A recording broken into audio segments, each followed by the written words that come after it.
అమ్మ, ఇక్కడ యమద్వీపం పెట్టాలి అంటారు కదా! ఆ! అసలు ఈ యమద్వీపం ఏ సమయంలో పెడితే మంచిదంటారు? అసలు ఈ ఆచారం ఏంటమ్మా? చాలా మంచి ప్రశ్నమ్మా. మన సనాతన ధర్మంలోను, శాస్త్రాల్లోనూ హ్మ్.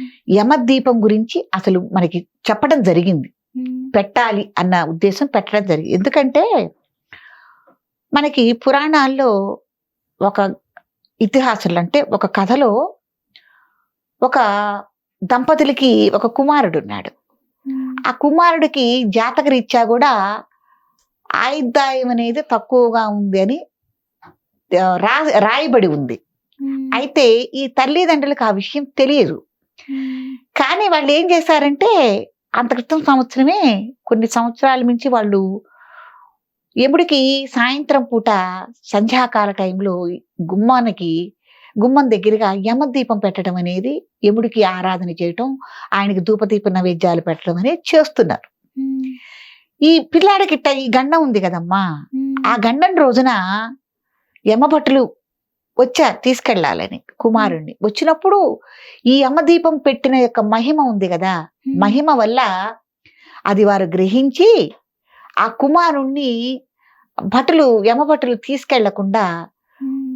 ఆ యమదీప మహిమ అనేది కాపాడింది.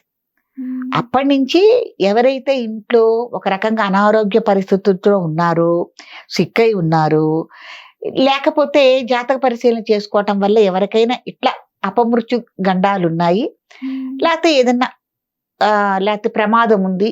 వీళ్ళు కాలం చేసే అవకాశం ఉంది అని అనుకున్నప్పుడు, అంటే చిన్న వయసులోనే. హ్మ్. ఇట్లాంటి పరిస్థితి ఉంది ఇంట్లో అనుకున్నప్పుడు, ఈ యమదీపం పెట్టటం వల్ల హ్మ్. యమధర్మరాజు యొక్క భటులు హ్మ్. వీరి దగ్గరికి వచ్చి హ్మ్. వీరిని పైకి తీసుకెళ్లే అవకాశం ఉండదన్నమాట. ఉండదు. యమభగవానుడి యొక్క అనుగ్రహం, కటాక్షం మనకి లభిస్తుంది. ఆ దీపాన్ని ఉంచే పద్ధతిలో కూడా కింద ఏదన్నా చక్కగా గుడ్డతో నీళ్లు తుడిచి, ఇప్పుడు బండలు కదమ్మా! ఇదివరకంటే అవును. మట్టి ఇళ్ళు కాబట్టి ఆవు పేడ పెట్టి అలికి అవును. శుద్ధి చేసి చక్కగా ముగ్గేసుకొని అలంకరణ చేసుకునేవాళ్ళు. ఇప్పుడు మనం బండలు కాబట్టి చక్కగా నీళ్లు జల్లి మనం శుభ్రం చేసి ముగ్గేసుకోవాలి. చక్కగా మంచి ముగ్గేసుకొని, అక్కడ మనం ఏదైనా ఒక ప్లేట్ లాంటిది గానీ, ఒక పీట గానీ ఏదన్నా చిన్నదిగా మనం ఏర్పాటు చేసుకొని, హ్మ్. చక్కగా అందంగా అలంకరించుకున్న ఒక ప్లేట్ మీద హ్మ్. మనం 4 వైపులా ఉండేటట్టు దీపాలు. హ్మ్. అట్లా మ మీకు శక్తి కొద్దీ మట్టి ప్రమిద గానీ, ఇత్తడి ప్రమిద గానీ, శక్తుంటే వెండి ప్రమిద గానీ, హ్మ్. వెండి ప్రమిదతో చేస్తే గనక పితృదేవతల అనుగ్రహం గూడా కలుగుతుంది అని ఉంది.